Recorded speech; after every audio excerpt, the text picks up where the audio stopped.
Well, good morning, everyone. Welcome back to the Aspen Security Forum. And good afternoon, good late afternoon to all of our friends in Greece and in the Eastern Mediterranean. It's a great pleasure for me to welcome a friend and the Prime Minister of Greece, Prime Minister Kyriakos Mitsotakis. I think you'll see his image and his screen pop up in just a minute.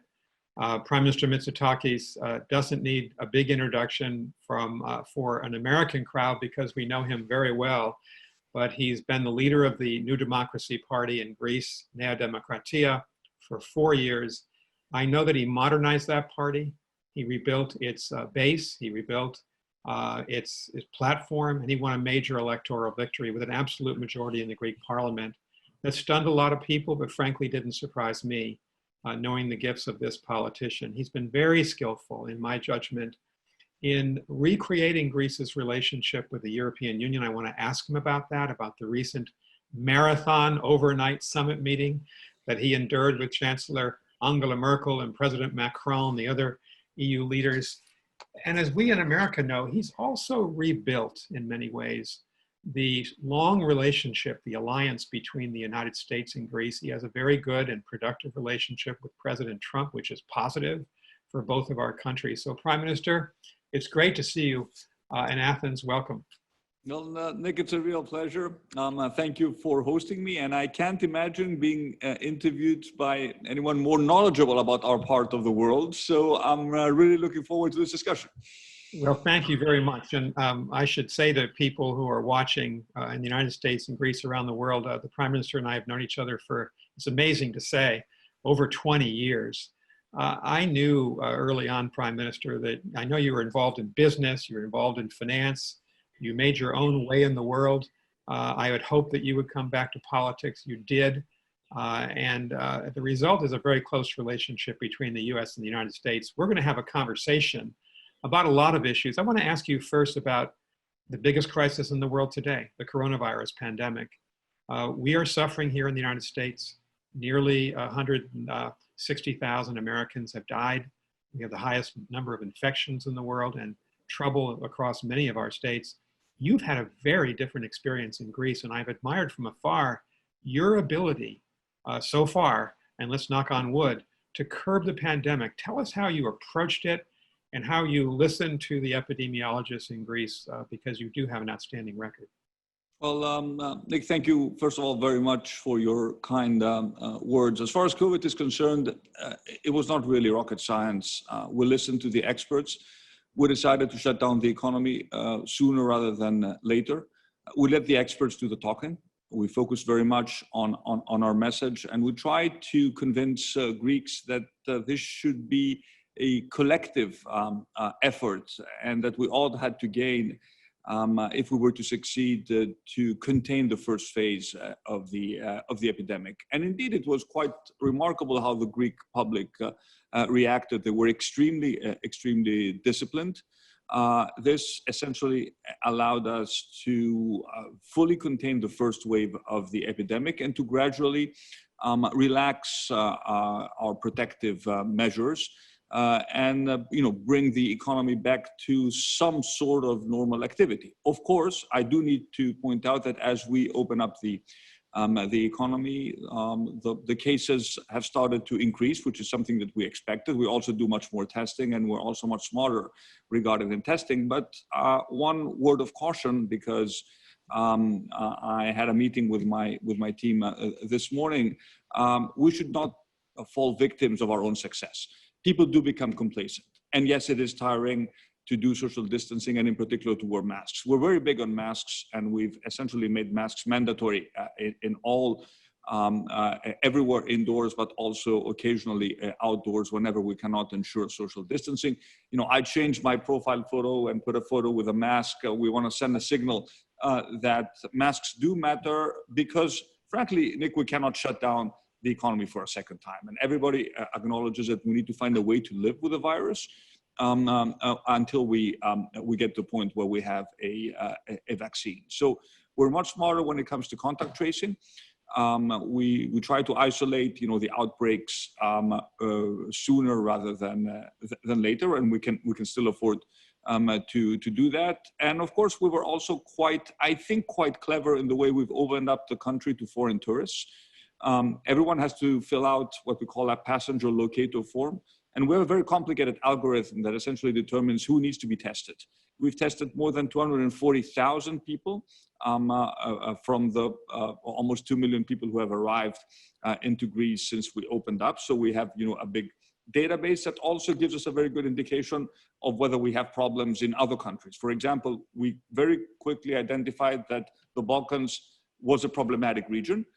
So we restricted access to visitors from Romania, Bulgaria. We asked them to actually submit a negative test to come into Greece. So this has to be a data-driven approach. It has to be scientific, but I think it also needs to demonstrate enough empathy. You know the Greek word philotimo. You know that very well. We can't exactly translate it into English, but it's a sense of pride in our own sort of accomplishment. So now that we see the cases sort of move in the wrong direction, we have to make the extra effort to make sure that we adhere to the guidelines that the epidemiologists have told us actually we need to follow. So it was a very interesting experiment, also a very interesting social experiment. I'm happy because people restored part of their trust in the state. You know very well that the relationship between Greeks and the state was always a troubled one. There wasn't much confidence in the ability of the state to actually perform its most basic functions, which is to protect, the life and the property of individuals. The state actually responded in a professional manner. I think we were quite competent in the way we managed this whole process. Huge leaps in terms of digitalization, lots of services being moved online. So we cut the interaction. We used this as an opportunity to cut bureaucracy, hired lots of people in our national health service, almost doubled the number of ICU beds. So under the emergency, we use this as an opportunity to make sure that we also make some long-term investments, which are going to be extremely valuable in the long term, even in the post-COVID era. Well, Prime Minister, I was going to remark, and you've just said it, one of the things I always loved about Greeks from the time that I lived in your country was they are very independent-minded people. And it's one of the most attractive qualities of Greeks. And so how have you managed to convince Greeks that is it a patriotic thing to wear a mask now, pride in Greece, to protect? Yes, it's, we have our masks with the little flags on them. So it's always a good idea to put the flag on your mask. But frankly, I think we were lucky enough that, our chief epidemiologist is someone who he was a fantastic scientist, but he also proved to be an extremely skilled communicator. So until May, he was on TV every day. We actually recruited him yesterday to do another, extraordinary briefing because we wanted people to be aware that we have an issue that we need to address. But essentially, people understood that we had an opportunity to also break the stereotypes, and a lot of stereotypes regarding Greece were I think, broken during the times during the first wave of the crisis, and people really felt proud about what we achieved. But then, of course, they became slightly complacent. This is not just a Greek phenomenon. I was speaking to lots of my colleagues in other countries that have done well. You think you've done well. You think you've eliminated the problem, but the virus is still there, and the virus is contagious. What we see now is a different pattern, where it spreads more amongst younger people. So we have no pressure whatsoever on our national health system, but we want to make sure we keep it that way.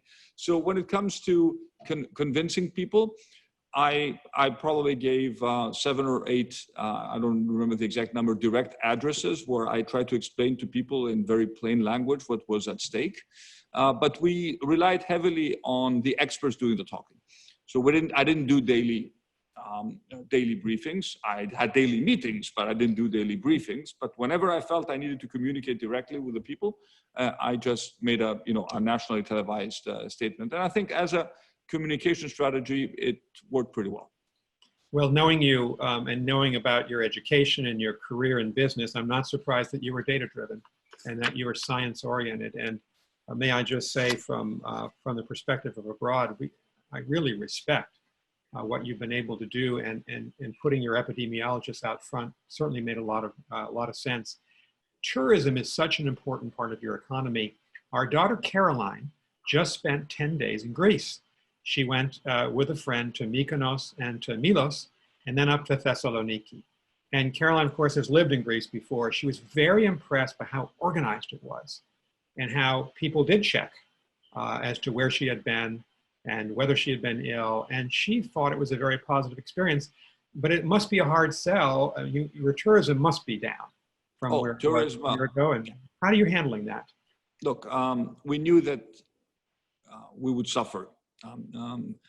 It's a question of what we can salvage from what would have been a lost season. You know, leisure, travel, tourism were the hardest hit sectors. And I think this is also it's a long-term concern how these sectors will recover. But what we did, we said, we want to open up, but we want to reopen up safely. So we have all our screening protocols for the people who actually come into Greece. We're extremely strict in terms of protecting employees in the hospitality industry. So you won't find anyone not wearing masks in terms of the professionals. The waiters, the hotel staff, extremely diligent in terms of protecting them. We make sure we have dedicated COVID rooms in all hotels should a case emerge. Well, all our hospitals, even our small hospitals, even you go to a small island in the local healthcare center, you'll find in case you had a positive case, you'll find 2 COVID beds, and of course we keep repeating the messages that you can have a fantastic experience in Greece, but you probably want to avoid very crowded beach bars or after-hour discotheques, because that's where the problem is. But you can have a lovely experience. You can come swim in the sea. It's actually fantastic this year because the crowds are not here. Right. Fantastic from a visitor's point of view, actually not fantastic for us, but from a visitor's point of view, it's great. We're sad that we're not able to welcome citizens, tourists from the US, because as you know, this is a European decision. We don't actually allow visitors from the US into the European Union as a whole. And I do hope that this is going to change, although things in the US don't look to be moving in the right direction. But overall, what we try to do is to use this as a springboard for the next season, to project an image of seriousness, competence, and to make sure that essentially jobs are not lost. So a lot of the money that we spend is going into short-term employment, flexible employment schemes, where essentially, for example, we go to a hotel, we'll tell them, look, you can use, you can put your staff on 50% employment, so they work only 15 days. We'll pay them for 90% of their salary. We'll cover 100% of the social security contributions. But don't fire them. So we give employees the possibility to use their labor force much more flexibly for much fewer hours, because the demand is not there. Because we want to make sure that they're not fired during the summer season. So in the winter, then they'll go into short-term unemployment benefits so that they can be rehired the next summer. So we want to make sure that we don't lose too many jobs. But Europe has a stronger tradition than the US in terms of protecting employment. And we've actually spent a lot of money in these types of schemes, because now our concern is, come winter, that we don't see a massive spike in unemployment, and that we can continue to support the more vulnerable ones in an effective manner. And the good thing is that we now are not constrained by European budget guidelines. So we will, as all countries, run a big deficit in 2020. The good thing is that the markets accept that. So our borrowing costs are very low given the historical, the recent history of Greece. Of course, we have I'm sure we will discuss, access to lots of European money, which will start flowing in come 2021. Well, Prime Minister, I wanted to turn exactly to this subject, and that's your relationship with the European Union, your ability to finance the period ahead. And to me, it's such a big turnaround to see a situation where Greece 10 years ago nearly ended its relationship with the European Union. There was a real prospect over the debt crisis. You seem to have turned it all around. and this extraordinary marathon summit until 5 or 6 in the morning, where you participated with all the leaders, you emerged with a mutualization of debt, with a program to provide grants and loans to Greece and Italy and Spain, the other hard-hit countries, 72 billion euro, I think, of support.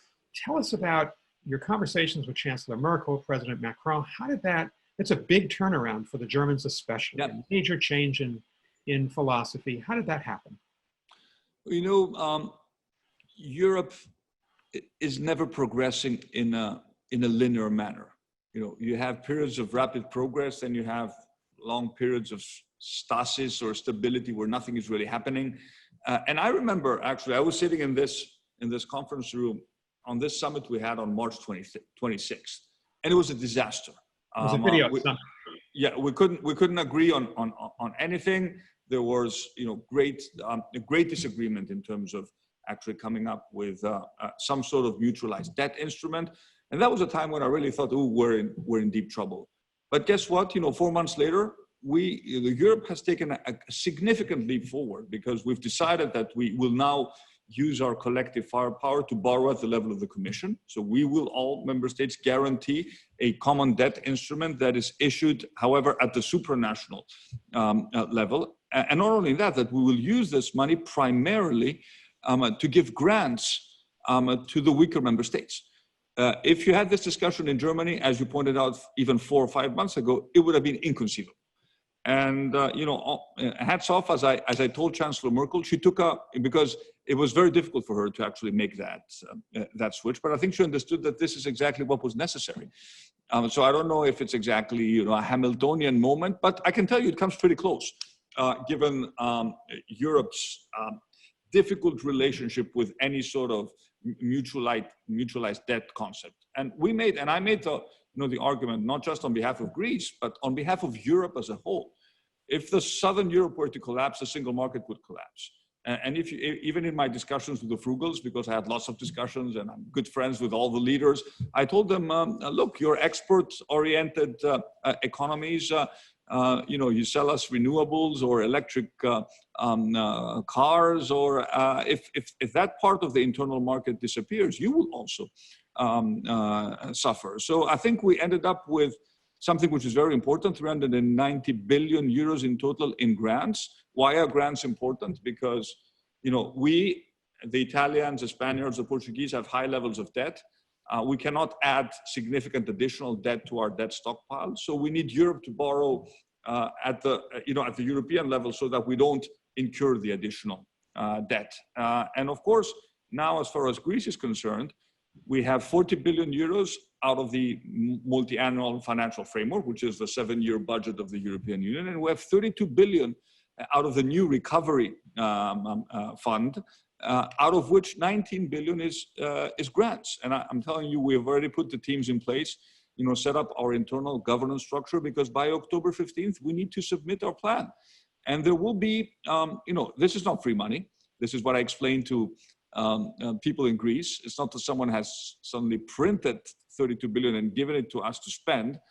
We need to justify the spending. We need to support real reforms. We need to support the green and digital agenda, which is very big for us anyhow. So we don't need to be convinced that we need to spend money in that direction. And we need, you know, a very comprehensive plan on how we will absorb this money, but not just for Greece, for Europe. And this, I think, is also important for your audience in the US to understand. This was a very, very important moment, and it was difficult. I don't think I've pulled 2 all-nighters. I don't think I ever did 2 all-nighters in college, Nick, in a row. But these discussions are always very interesting, because, you know, beyond the discussions in the plenary, there are always very interesting discussions in the late, you know, in the early hours of the morning with all leaders. And we do understand, you know, their sensitivities. We all have, you know, domestic constituencies. And if you really want to forge an agreement, you need to be able to put yourself in the shoes of the other leaders, because they also have to sell the agreement to their constituencies. And because this is a decision that requires unanimity at the end of the day. Greece is a big,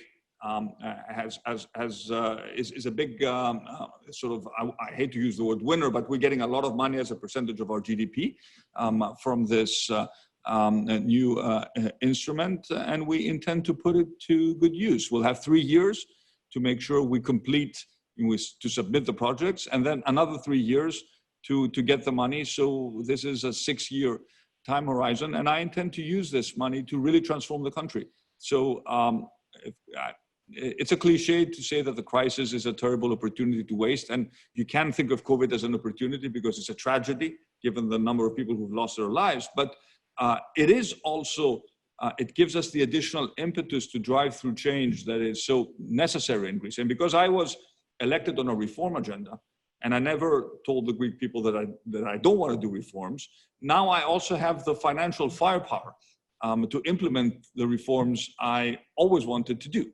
So in that sense, this is an additional, something very important that has come out of the COVID crisis, at least for Greece. Thank you. Prime Minister, 2 quick follow-up questions on this issue of your economy relationship with the EU. The first is this. Chancellor Merkel, I know you know her well. I know you have a very good working relationship with her. She spoke at the Harvard commencement a year ago, and I spent a lot of time with her there at that commencement. I've always been impressed by her humility, by her intelligence, by her practical nature. Was she the key person, do you think, in this EU agreement? And how do you think of her legacy? I think, yes, she was a key person for 3 reasons. First of all, she's the president of the rotating council presidency. Second, she is the most experienced leader in the room, by far, longest serving head of state or government. And third, if you didn't get Germany on board, you would never have gotten a deal. So Germany needed to change its approach regarding the necessity of Europe to borrow at the European level and then give out part of the money, most of the money, in the form of grants. So I have tremendous respect for Chancellor Merkel. She is someone who has lots of experience. She's ready to make, she takes her time. She's not someone who's going to be pressed into making quick decisions, but once she's convinced that she has to do the right thing, she can make, big, she can take very important steps forward. And, on a personal level, she's also someone who, behind the camera is also someone who's extremely likable as a person. So I have tremendous respect for her. And given the fact that she is going to be the president for the next 6 months, I think there's still a lot of issues that we need to work closely. One of them, for example, being the new migration and asylum pact, which is another big challenge for Europe, which is another big file that I hope will be completed during the German presidency. And Prime Minister, in many ways, the hallmark of your time in office as Prime Minister has been this very positive resurgence in the Greek economy. A lot of people had given up on Greece several years ago in terms of its financial and economic future, but you've really been able to stabilize. There's confidence in the markets in you. Tell us about that. That must have been your major goal as Prime Minister, I would think. No, this is how we started. But we've been in constant crisis management mode. So when I came into power, I said, look, my goal is to make Greece, a success growth story within the European Union. Attract foreign capital, reduce our borrowing costs, reduce barriers to foreign investment, and really have a very jobs-oriented agenda. And we were doing quite well until COVID hit us. And, but even now, our 10-year T-bill is slightly above 1%, which would have been inconceivable even a year ago. So there's clear trust in the financial markets in what we are doing and in our reform agenda. And I think Greece is a very compelling growth story to tell. It has, as you know, unique natural comparative advantages that come, that are the result of its geography, but it's also a country that has very talented, resourceful people, a very dynamic diaspora, 400,000 people who left during the crisis who would be happy to come back and support the economy. And I think if you unleash the potential and the creativity of the Greek people, we could really do very, very impressive things. And overall, the good thing is that we have the political capital to actually do that. because we have an absolute majority in parliament, which is unusual by European standards. So we won 40% of the vote. That makes us one of the strongest, if not the strongest, center-right party in Europe. We're doing even better now in the polls. So there's a lot of confidence in our reform agenda. We want to see results. So we're not that ideological. We want to dominate. We're sort of a radical, reformist, centrist party. So we want to govern from the center, but in a very reform-oriented manner. And I think we've also proven that you can beat the populists, and that there is value. For all of us who have, who take some pride in our CVs and our studies, we got thrashed by the populists and destroyed in this sort of anti-elite and anti-intellectual wave. It sort of feels good that we actually prove that we can get the job done. So I think also in terms of the global narrative, how do you defeat populism? Can you defeat populism by not being a populist, by being someone who embraces change, but also embraces data-driven policy? I think we've done that, and people are actually, we're a year in office, so and we have higher levels of trust now than we had when we got elected. But of course, COVID has thrown all this up in the air, but it has, in a sense, rekindled the emergency of doing reforms, because COVID is going to leave us at some point, but the structural problems of Greece still will need to be addressed. And as I told you, now we also have the funds to drive through some of these important changes. So there is more public, in this case, European capital available. But if you also talk to investors and even US investors, I'm sure they'll describe you a different story in terms of how well received they are in Greece, how many deals are taking place. If you look at some of the big, US multinationals, Pfizer, Cisco, they're setting up research centers in Greece. Why are they doing that? Because they understand that there's incredible human capital in Greece, especially in the technology space. If you look at our vibrant high-tech startup industry, for the first time, we see big transactions, acquisitions by big US companies. So something is happening beneath the surface, and it sort of is a byproduct of the crisis. Young people no longer felt that they had to bang on a politician's door to get a job in the public sector, which was to a certain extent the case when you were serving in Greece. They understand that they have to maybe take their lives in their own hands. So I think that I'd say the stars are aligned that post-COVID Greece can do something important and be really a pleasant success story on the economic front. Well, for all of us who are Phil Hellenes and who wish Greece well, and there are millions of us around the world, we're so impressed by this economic resurgence. We wish you luck in it.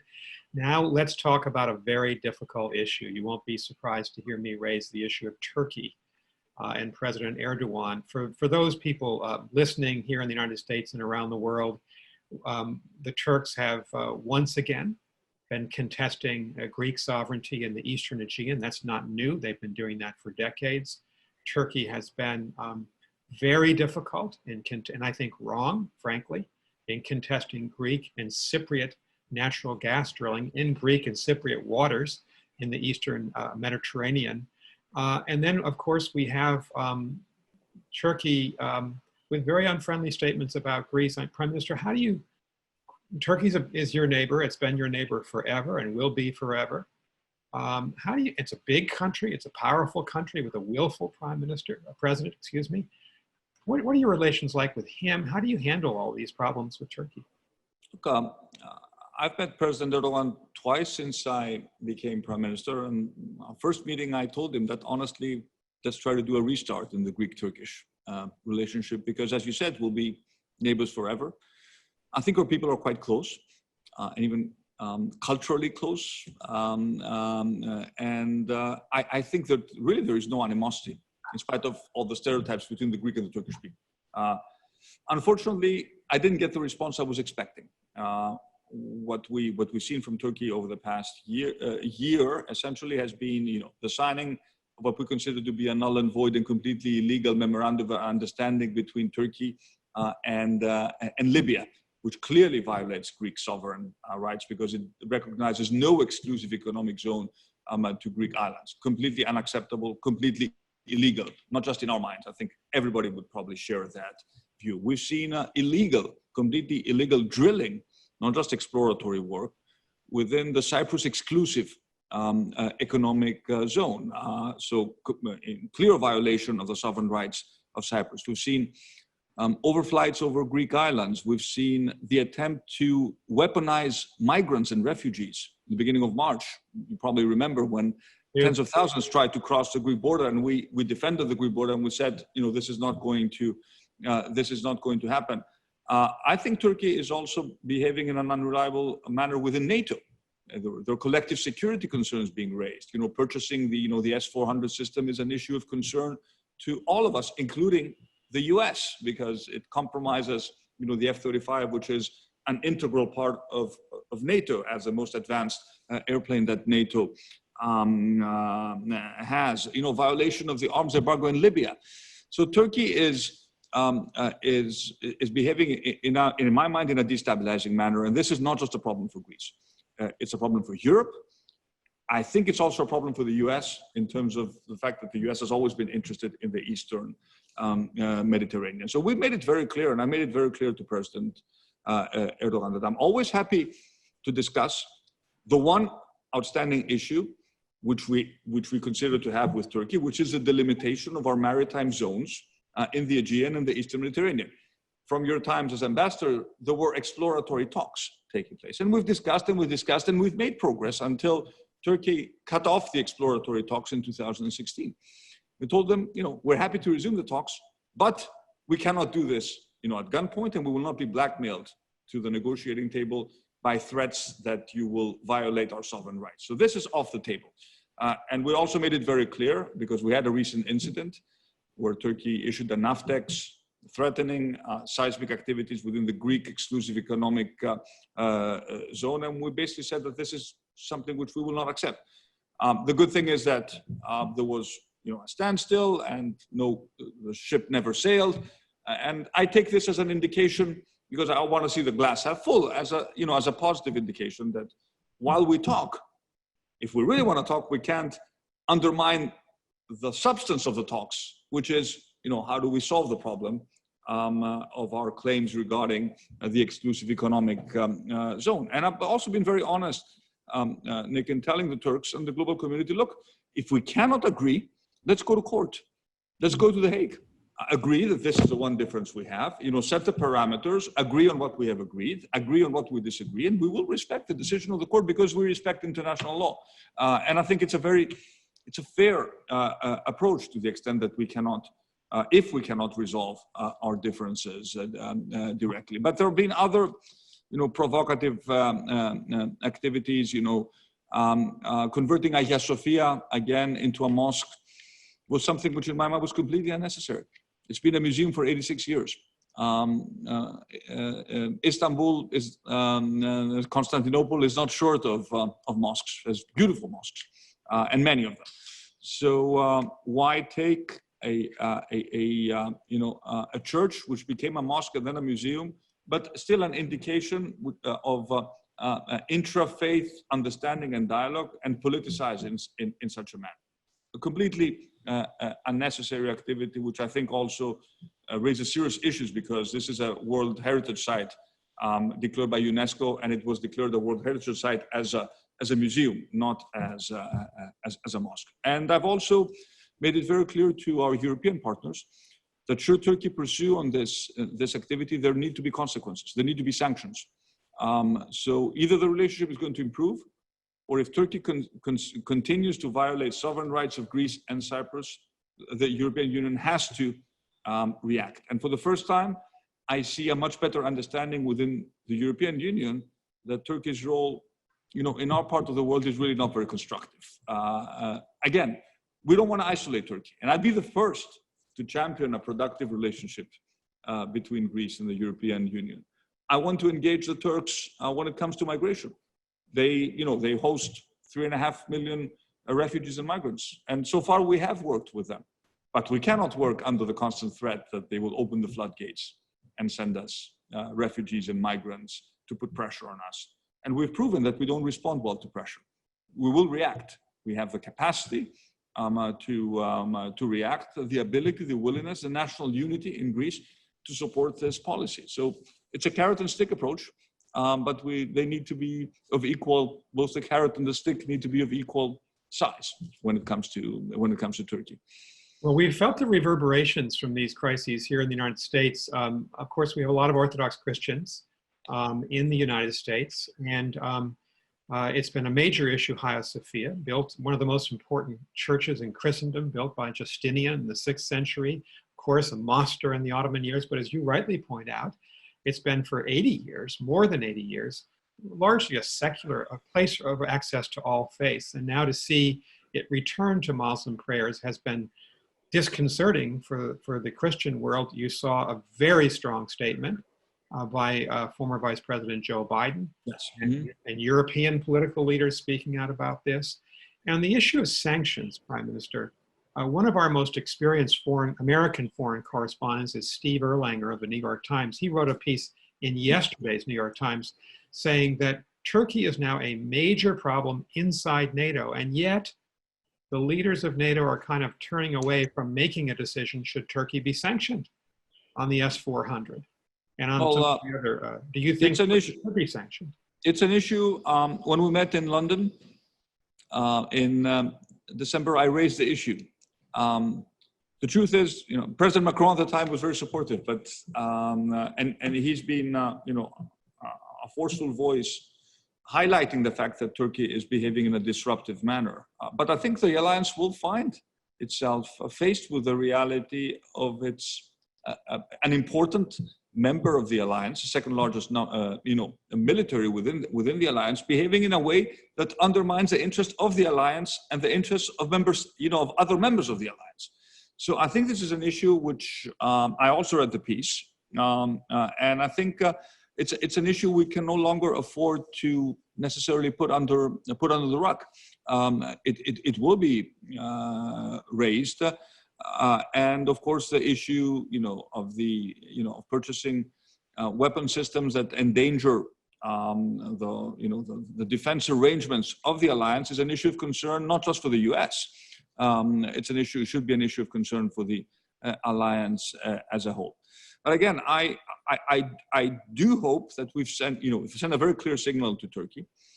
We will see if we're able to restart exploratory talks. If we do, it will be a good indication regarding our bilateral relationship. It doesn't mean, however, that the problems are immediately going to disappear, because we've seen a pattern that has been going on for quite some time now. Prime Minister, a happier subject. Let's turn to your relationship with the United States. I'm maybe one of the best people to say that our relationship has been strained in the past. Certainly was during the time when I was ambassador during the Kosovo War. We had a difficult relationship. You and President Trump, and I think President Obama deserves credit here too, in his relationship with your predecessor. Under President Obama and President Trump and you, there has been a new era of relations. And I think all of us who wish this relationship well are happy about this. Tell us about your relationship with President Trump and what you've been able to do here. I think this relationship has gone from strength to strength. And frankly, I'm quite happy as a Greek who, has studied in the US and who really values this relationship. I think it's a relationship of strategic depth. I think the US knows that Greece is a dependable and reliable ally on the geopolitical side, but also on the economic side. There is greater, defense cooperation between our two countries. There's greater cooperation when it comes to energy. So crucial, aspects of the geopolitical relationship are being developed. And for the first time, I also see much more interest, which I didn't see in the past, by U.S. companies in U.S. capital to be deployed in Greece, which is, in my mind, also an important aspect of the relationship. There is a relationship between, Greece, Cyprus, Israel, and the U.S. A relationship between, strong democracies in the Eastern Mediterranean that share the same values. And I'm happy because this is a relationship that seems to have continuity in the US, but also in Greece. As you pointed out, I've a very good meeting with President Trump when I met him. My predecessor I had very good meetings with President Obama, and regardless of who is elected president, I think this relationship is going to continue and will become, if anything, there's room for it to become even stronger. And what's important from the Greek perspective is that this relationship also enjoys bipartisan support in Greece. For me, it's sort of obvious to talk about the value of the strategic relationship. I'm a center-right politician educated in the US, but for my predecessor, Mr. Tsipras, it was not obvious because he made his career, as you remember, as a protester outside the US embassy. I so think for he him, was protesting when I was ambassador. He's protesting against the United States. Yeah, so for him to recognize the importance of the relationship, that means that across the board in Greece, there is now bipartisan support for the value of this relationship. And of course, 2021 is an important year for us historically.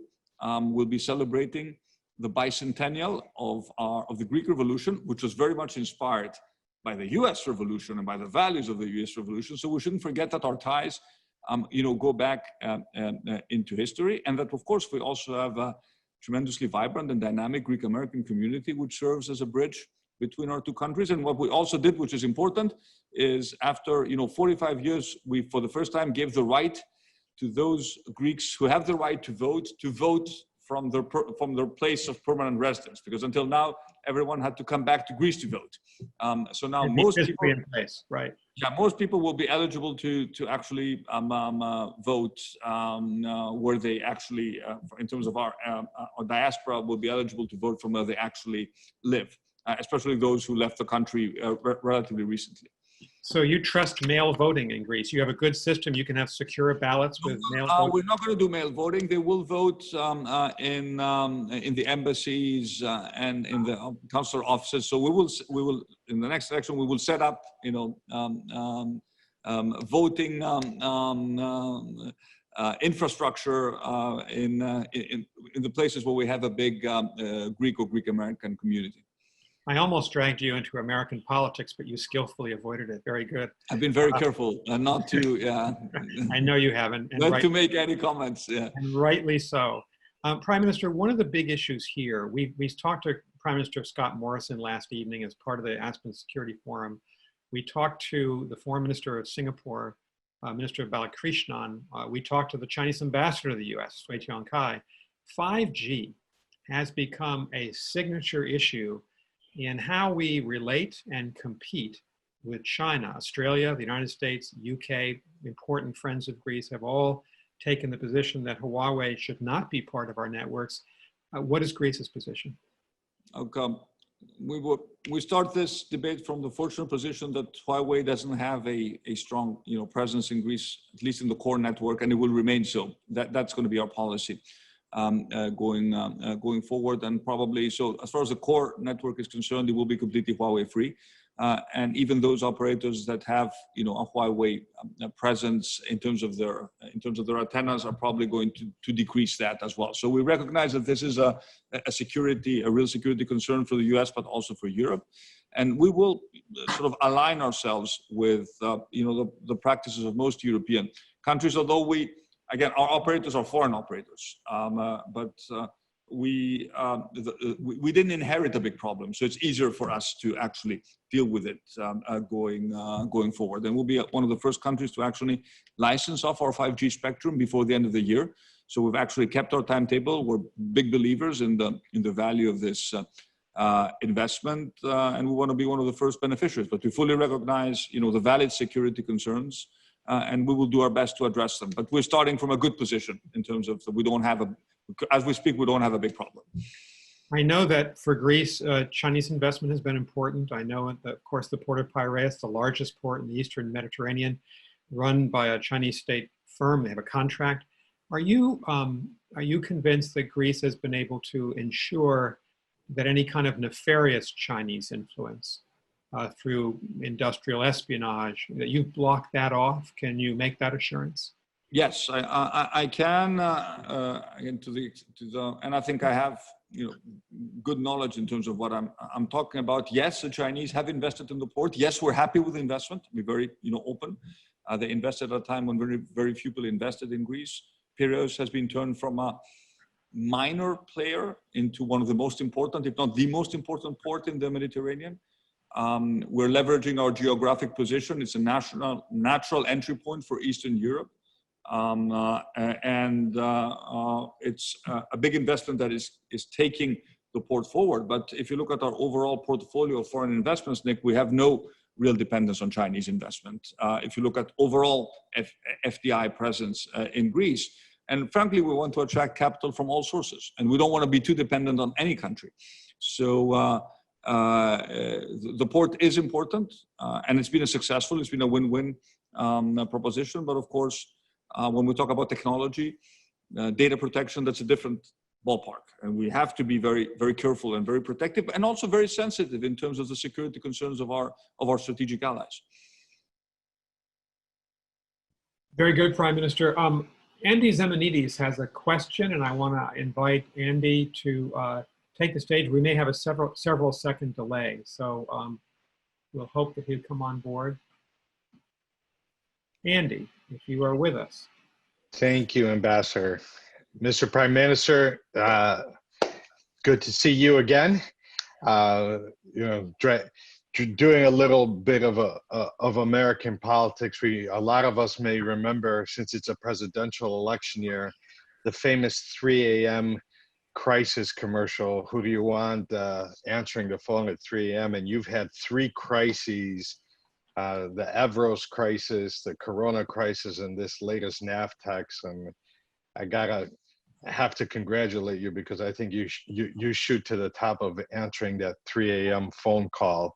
But you've talked about how clear you've been to Turkey. European allies have been clear to Turkey. In fact, there's a report that Chancellor Merkel in this latest crisis told Turkey Greece is absolutely serious. They were clear during the Evros crisis. But I want to contrast that with right now from the US, it seems that we kind of drip and send mixed signals to Turkey. We always kind of start with, we refrain we ask each party to refrain from doing anything when only one party is doing something. Does that mixed signaling and that bad signaling, in my opinion, make these relations more difficult and keep us from getting to the table or to The Hague sooner rather than later? Thank you, Andy. Yeah, look, well, thank you, Andy, for the question.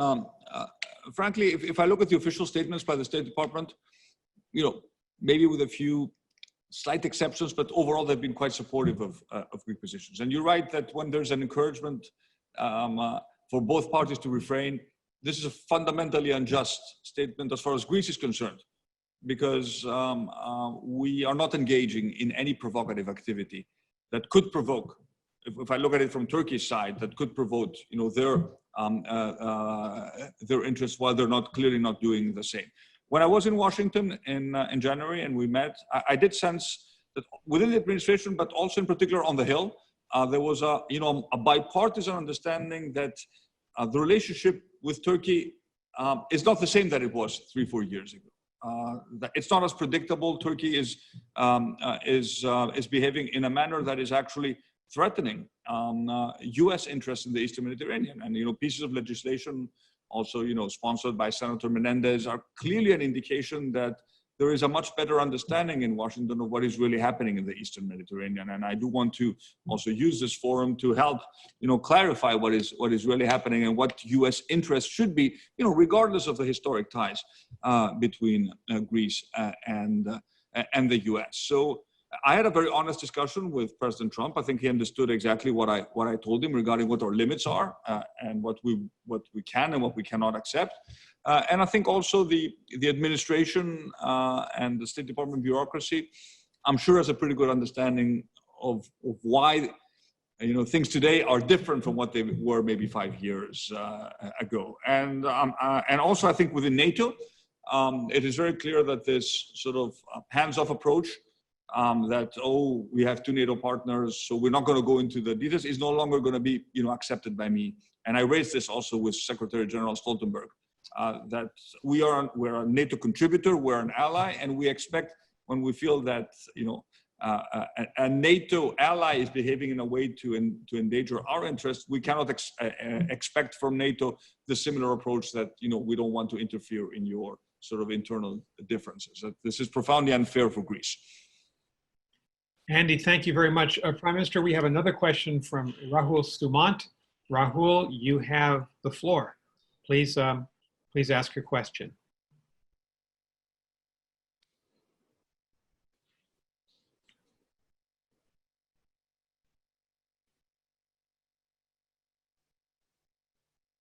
It's extraordinary in these times that we don't have technology. Hi, can you guys hear me fine?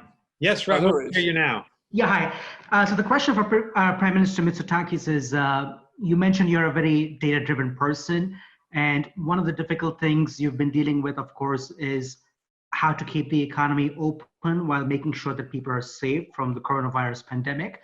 I have a two-part question, if I may. The first one is, can you tell us what are some of the 4 or 5 metrics your team is looking at on a daily basis to try to determine how to keep the economy functioning? And for each metric, have you guys identified sort of objective numeric inflection points to let you know how are you guys in the red or the yellow or the green?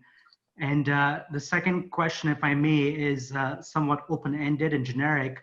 As a leader, Prime Minister, you're often looking at, you're often being presented data sets that are potentially incomplete or inaccurate or perhaps can't. How do you sort of deal with such situations? Again, it's generic, but I'm curious to see if you have any words of wisdom for us listening in. Yeah, well, thank you, Rahul, for the question. I'll start with the second leg. If you expect to have totally reliable data in this crisis, you'll be waiting forever until you make a decision. So you have to go with what you have. You have to look at trends. We're very data driven, and we have enough data, to draw conclusions. And of course, the good thing, the data is useful to the extent that it allows you to change your policy when that is necessary. And this is a constant readjustment exercise. So, for example, as I mentioned in the discussion, very early on, our data indicated that we had a problem, from travelers who came from Bulgaria and Romania. So we took measures. So we are looking, in terms of the data sets, what are we looking at? The number one indicator is hospitalization rates and occupancy of our ICU beds. We're extremely low there. I mean, right now, just to give you an indication, across Greece, we have 13 or 14 people on ICU, COVID-related beds, and less than 60 were hospitalized across the board. So this is the number one metric, because case number by itself is not going to tell us a full story, because we're doing more testing and we need to be sure we compare apples to apples. And of course, the other very interesting data that we have is because we test arrivals from all countries, we have a good indication as to whether there is a spike in another country that we need to worry about in terms of not importing cases into Greece. So that's another metric I look at very carefully. And of course, if you want to get into the minute details of contact tracing, we keep track of whatever local outbreaks we have, and we have information and very good also visualized information regarding how the outbreaks and the contact tracing actually is going, and where we have small local outbreaks. And when I'm talking about local outbreaks, I'm talking about outbreaks of 10, 20, 30, 40 cases of this sort of size. But I can tell you, sharing data in cross-functional teams has not always been a very easy exercise, and it did take us some time to get to the point where we have one integrated database that all people have access to, and then experts can slice and cut the data in whichever way they find it more useful. But I have on my dashboard all the data sets that I need to get my top level information as to what is happening. Rahul, thank you very much. Prime Minister, this kind of science-oriented, data-driven leadership is most welcome. I think a lot of us are just trying to learn the lessons of this phase of the pandemic, not knowing what's ahead of us. But I certainly credit you for having taken this apolitical, data-driven approach to what you're doing. you've been very generous with your time. If I could ask you one more question, and we'll let you go. You're about to observe your bicentennial as a nation, the rebirth of Greece in the revolution of 1821. That was a significant event in the United States at the time. There was great political support in the United States for Greece. It had so many different manifestations, from Greek revival architecture, which in New England, where I live, is a prominent part of our building, to political philosophy. It had an influence on people like Abraham Lincoln. I think we in America want to stand with you in observing this, celebrating the bicentennial of Greece. And I know all the Greek American fraternal organizations, the American School of Classical Studies, our archaeologists who've been with you for, gosh, since the 1880s. I assume this is almost a global celebration from Australia to the United States of the Greek world. Yeah, it's an important year for us. We've set up a special committee that has been, preparing events. We want this to be, we don't just want to, do just, one big parade. I don't want this to be a glamorous sort of celebration. I want it to be a bottom-up celebration that celebrates our past, but also is an opportunity to reposition Greece vis-a-vis its promising future. So another work we're doing is we're working very hard on the new sort of national branding strategy, which will be unveiled in 2021, and which I think is going to show to the world a very different story about Greece that they don't usually associate with the country, which I think is important for us to actually tell. But especially as far as the Greek-US ties are concerned, it will be an opportunity to celebrate the unique bonds which are not that well known. And hopefully, I'll be able to make an official visit to the US in 2021. I think it will be important symbolically to celebrate this relationship, and to also unravel historical aspects which are not very well known regarding the mutual influence, the support that we got during our war of independence, but also the influence of Greek thought, even classical Greek thought in 19th century US, which is so prevalent, as you pointed out, in many US universities. And of course, no liberal arts curriculum is complete without a study of Thucydides and the Peloponnesian War, as you well know. And I'm just indicating one text of classical Greek thinking, which has made its way into almost all curricula in US liberal arts programs. I can mention quite a few others. But this is not just about our past. This is not about what this country did for 200 years, which I think is overall pretty impressive. We shouldn't forget that we're the first province of the Ottoman Empire that managed to fight and win a war of independence. And I think that if you look at all the provinces of the Ottoman Empire, because that's what we were in 1821, we've done probably better than most. So there's reason to be proud for what we've achieved. There's reason to learn from our history, which has been rather tumultuous in terms of oscillating cycles of triumphs and disasters. Hopefully, this is going to be an opportunity to take a good hard look at our national history, be honest also with the mistakes that we made, learn from our history, and hopefully be the beginning of what I hope is going to be a promising and an optimistic period for the country.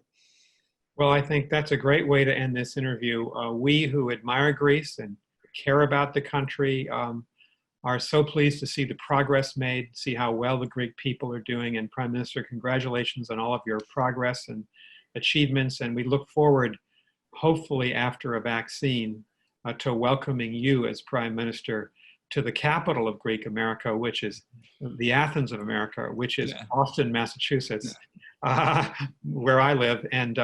And good luck with everything in the intervening time period. Well, thank you, Nick. Stay safe, and hopefully we'll be also able to welcome you to Greece as soon as you're allowed to travel. We hope so. Thanks so much, Prime Minister. Thanks for being with us. Thank you. Thank you very much. Goodbye.